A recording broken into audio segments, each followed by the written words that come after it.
제가 이번에 직접 보금자리론을 받아보면서 헷갈리는 부분들이 많더라고요. 대출 신청도 처음이다 보니까 이게 내가 제대로 신청한 게 맞는지, 내가 계산한 만큼 대출이 나오는 게 맞는지, 그리고 신청은 했는데 아무 데서도 이게 연락이 안 오니까 이게 잘 된 건가? 이런 걱정들이 들더라고요. 그래서 오늘은 보금자리론을 신청하시려는 분들, 그리고 신청하고 승인을 기다리고 있는 분들이 참고하실 수 있는 보금자리론 신청부터 실행까지 후기를 남겨보려고 합니다. 영상 순서는 첫 번째로는 신청 전에 내가 받을 수 있는 예상 대출 금액을 조회하는 방법, 두 번째로는 실제 보금자리론을 인터넷으로 신청하는 방법, 세 번째로 제가 신청부터 승인, 대출 실행 과정에서 어떤 절차로 어떤 시간들을 거치면서 진행이 되었는지 보여드리는 걸로 마무리하도록 하겠습니다. 먼저 신청 전 내가 받을 수 있는 예상 대출금을 조회하는 방법입니다. 네이버에 한국주택금융공사라고 검색을 해요. 한국주택금융공사 홈페이지에 들어갑니다. 여기 주택금융공사 보면은 정책대출 하고 있는 거가 나와요. 보금자리론 뭐 상품 소개, 금리 이제 매달 달라지는 부분들이 있으니까 이런 거 안내돼 있고 디딤돌 대출 이런 것들이 있고 여기 끝에 보면은 예상 대출 조회 보금자리론이 있습니다. 여기를 들어가면은 실제 상품 유형, 대출 신청 금액, 내 연봉 이런 것들을 쭉 입력을 한 다음에 조회하기를 누를 수 있어요. 그러면은 대출 가능 이렇게 뜨거든요. 한번 해볼까요? 상품 유형은 아낌이 보금자리론. 이제 보금자리론이 여러 종류가 있는데 은행에 가서 직접 신청하는 거 말고 전자약정 부동산 계약도 하고 이렇게 인터넷으로 실시하면은 0.1% 금리를 깎아주거든요. 그래서 하실 수 있으면 아낌이 보금자리론으로 하시는 게 좋습니다. 그래서 대출 신청 금액은 그냥 최대치로 한번 해볼게요. 지금은 6억 이하 아파트에 70%인 4억 2천까지 나오니까 4억 2천만 원. 그리고 연소득 금액을 5천만 원으로 해볼게요. 원천징수 기준이겠죠. 5천만 원. 한 방법은 이렇게 체증식으로 합니다. 그럼 월 나가는 게 제일 적거든요. 그리고 대출 기간 아마 체증식은 50년이 안 될 거예요.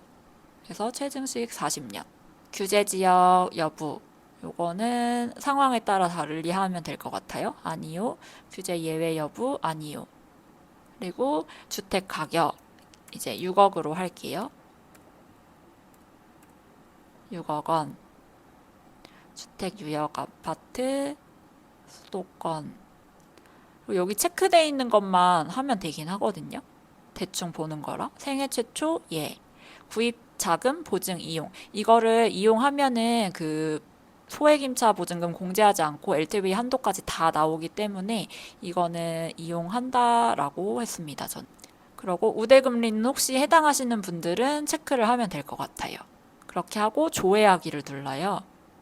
그럼 이렇게 대출 가능 여부 확인해서 대출 가능이라고 나오죠.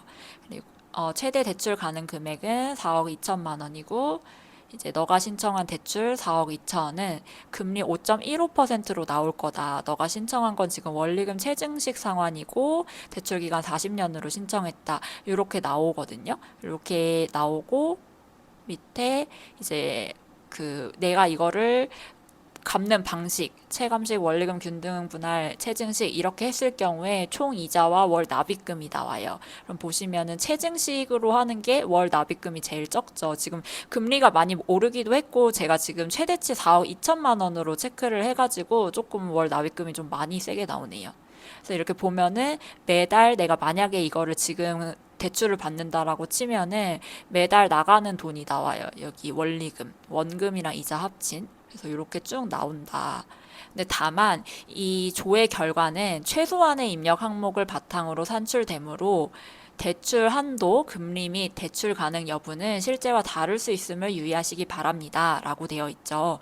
그리고 우대금리 선택이 되더라도 요건에 따라 실제 적용 가능 여부는 다를 수 있으니 유의하시기 바랍니다. 그래서 이게 당연히 간이로 하는 거다 보니까 내가 입력하지 못한 부분들도 있어서 조금 바뀔 수도 있는데 내가 한번 알아보겠다. 내 대출금이 어느 정도 되는지. 그래서 시뮬레이션 한번 처음에 돌릴 때는 괜찮을 것 같아요. 두 번째로는 실제 보금자리론을 신청하는 방법인데요.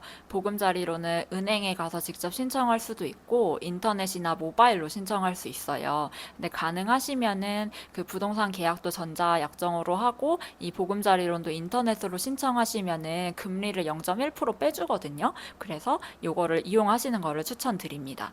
제가 이거를 신청할 때 인터넷으로 신청을 하는데 작성하는 게 엄청 많더라고요. 그래서 매매계약서를 옆에 두고 입력을 하긴 했는데 너무 막 많으니까 조금 헷갈렸었어요. 근데 제가 이번 영상을 만들면서 찾아보니까 주택금융공사에서 신청하는 방법을 따라할 수 있게 영상을 잘 만들어 두셨더라고요. 그래서 그거를 한번 소개해 드리려고 합니다. 아까 우리 주택금융공사에서 보금자리론 예상대출 조회를 해봤잖아요. 근데 이거 신청은 여기서 하는 게 아니라 우측 상단에 보면 인터넷 금융 서비스 주황 색깔 있거든요. 그래서 이거를 누르셔서 신청을 하시는 거예요.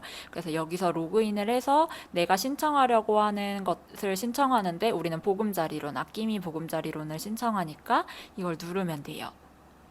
그래서 여기서 이제 로그인을 해서 입력을 쭉 하면 되거든요. 이 로그인하는 거 이제 홈페이지 윗부분에 보금자리론 신청 방법이라고 되어 있어요. 그래서 이걸 누르면 따라할 수 있는 유튜브가 뜨거든요. 네, 한국주택금융공사가 알려주는 보금자리론 신청 방법. 네, 보고 그대로 따라하세요. 이렇게 되어 있죠.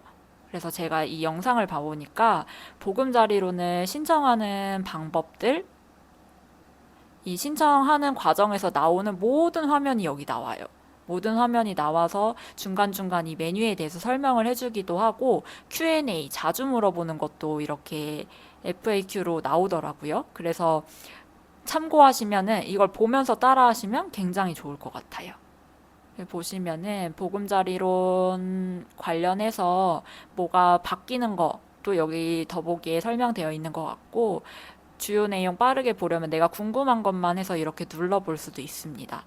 그 디딤돌 대출이나 보금자리론 같은 정책 대출은 정부에서 운영하는 거잖아요. 그래서 운영기관 자료나 운영기관 정보를 보시는 게 가장 정확해요. 그 은행도 이제 위탁받아서 하는 거다 보니까 이 보금자리론이라든지 이런 정보들이 홈페이지에 조건이나 금리 이런 것들이 계속 업데이트 되기도 하고 우리가 정책이 바뀔 때마다 매달 금리도 바뀌고 여러 가지 운영 방식, 신청 기간 이런 것도 바뀌잖아요. 그래서 번거로워도 내가 직접 주택금융공사 홈페이지라든지 주택금융공사에서 운영하고 있는 공식 SNS 그리고 공식 콜센터 이런 거를 이용하는 거를 추천드립니다. 세 번째로는 제가 신청을 하고 승인받고 실행까지 이 소요 기간이 어느 정도 걸렸는지 중간에 은행이나 막 동사무소 방문 이런 건 언제 했는지 이런 타임라인을 한번 보여드릴게요. 보시면은 그 아끼미 보금자리론으로 신청을 했고 저는 2월에 신청하고 4월에 실행을 했어요. 그래서 매매계약 체결 전자계약으로 완료하고 그 다음에 주택금융공사 홈페이지에 2월 25일에 신청을 했거든요. 그리고 나서 저는 우리은행을 통해서 보금자리론 받았는데, 우리은행 콜센터에서 전화가 한번 왔어요. 그게 3월 4일에 왔고, 그 다음에 주택금융공사에서 대출 심사가 완료된 거는 3월 20일. 그 다음부터는 우리은행을 통해서 진행이 됐는데 우리은행에서 카톡이 와서 전자약정, 전자로 서류 내는 거 3월 23일에 진행됐고요. 그리고 우리은행에 한번 대면 방문하라고 해서 그거 4월 3일에 가고 마지막으로 잔금 실행은 4월 20일에 치렀습니다. 보시면은 저는 그때 제가 신청했을 때는 잔금일로부터 30일 이전에 신청할 수 있었어요. 근데 제가 알기로 3월부터는 50일이었나? 그렇게 바뀌었거든요. 그래서 이거는 항상 바뀌는 부분이다 보니까 순서 정도만 참고하시고 실제 상황이나 이런 거는 매번 주택금융공사를 통하시면 좋을 것 같아요. 보면 저는 처음에 아낌이 보금자리론 신청할 때 주택금융공사 홈페이지를 통해서 신청을 했고 그 아까 말씀드린 것처럼 주택금융공사 홈페이지뿐 아니라 모바일로도 신청 가능합니다. 그리고 대출 신청할 때 이제 은행이랑 지점을 골라야 되거든요. 그래서 사실 어차피 이거는 어떤 특정 은행이 더 싸고 좋은 그런 게 없잖아요. 그래서 저는 혹시 몰라서 매수하는 단지에서 가장 가까운 은행 지점을 선택했어요. 뭐 혹시 모르잖아요. 뭔가 잔금일 날 괜히 은행에 갈 일이 생길지도 모르지 않을까? 이런 마음으로 그랬습니다. 그래서 이제 제가 신청을 하면서 신청 과정에서 이제 유의해야 되는 게 보금자리로는 그 주택 가격의 현재 기준으로는 LTV 기준이 70%까지 나오잖아요. 근데 내가 매매한 가격이 아니라 매매가랑 KB 시세 중 낮은 가격, 감정가까지 가장 낮은 가격이 기준이 되거든요. 그래서 요즘 보면은 막 가격이 계속 매달 몇 주 사이에도 오르니까 내가 매매한 금액보다 KB 시세가 낮아요. 그래서 보금자리론 처음 신청할 때 KB 시세가 더 낮았기 때문에 그 낮은 금액을 기준으로 그거의 70%만 신청이 됩니다. 그래서 저도 일단 신청 당시에 매매가보다 KB 시세가 낮아서 KB 시세의 70%로 대출을 신청했어요. 그래서 자금 계획 세우실 때 그 KB 시세도 한번 같이 보시면 좋을 것 같아요. 자, 여기서 이제 저는 대출을 최대한도로 받고 싶었어요. 근데 이제 KB 시세가 막 안 오르니까 좀 답답한 거예요. 근데 이제 매주 KB 시세가 매주 금요일 오전에 업데이트가 되거든요. 그래서 뭐 업데이트 되는 주도 있고 우리 아파트 가격은 아직 안 오르는 그럴 때도 있는데 우선은 그 KB 시세가 오르는 거에 맞춰서 대출 금액을 높이고 싶었어요. 근데 신청 당시보다 KB 시세가 높아졌으니까 대출 신청 금액을 높이고 싶은데 홈페이지에서는 수정이 불가하고 따로 신청 절차가 있는 것도 아닌 거예요. 왜냐하면 우리는 신청을 했으니까. 그래서 처음에 제가 신청하고 우리은행 콜센터에서 한번 전화가 오셨었잖아요. 그때 전화 오셨을 때 그 상담사님이 저한테 너가 이런 정보로 입력을 했다. 이렇게 해서 이런 금액을 신청을 했는데 맞냐? 이렇게 하시거든요. 그래서 제가 그때 보니까 KB 시세가 오른 거예요. 제가 이거 보금자리론 신청했을 때보다. 그래서 오늘 날짜에 KB 시세의 70%로 대출 신청 금액을 바꿔달라 이렇게 말씀드려서 그때 바꿨어요. 그때 바꿨고 거기는 이제 어쨌거나 은행에서 1차 연락 온 거다 보니까 실제 승인은 주택금융공사에서 일어나야 되잖아요. 그래서 주택금융공사로 넘어가면은 그 주택금융공사에서 결제 완료되는 날 그날의 KB 시세로 최대치로 상향 조정해달라고 부탁은 드렸어요. 근데 이제 상담사님도 직원 따라 안 받아줄 수도 있고 결국 주택금융공사에서 이거를 메모를 봐야 되는데 누락될 수도 있다라고 하셨어요. 당연히 그럴 수 있잖아요. 사람이 하는 일이고 워낙 하는 일도 다들 많다 보니까. 그래서 일단은 최대한 메모 남겨달라고 했는데 다행히 그 주택금융공사에서 그 최종 결제되는 날 보니까 알아서 연락 없이 그냥 그날 KB 시세에 맞춰서 70%를 해주셨더라고요. 그래서 혹시 저 같은 경우가 있으면 메모를 남겨두시는 것도 좋을 것 같습니다. 이제 그 신청을 하면은 제가 말씀드린 것처럼 우리은행 콜센터에서 한번 전화가 오고 그 주택금융공사 내가 신청했던 홈페이지에서 마이페이지에서 단계를 볼 수가 있거든요. 이렇게 앞부분도 있어요. 뭐 지금 무슨 신청 완료된 상태이고 뭐 어쩌고저쩌고 해서 결제 완료, 통지 완료, 이렇게 대출 실행 대기 중 이렇게 진행 상태를 확인을 할 수 있으니까 궁금하시면 마이페이지를 통해서 확인하시면 될 것 같습니다. 이제 주택금융공사 홈페이지에서 심사 완료됐다라고 떠서 제가 알고 있었는데 그 우리은행에서 전자약정하라고 카톡이 왔어요. 이렇게 카톡이 왔거든요.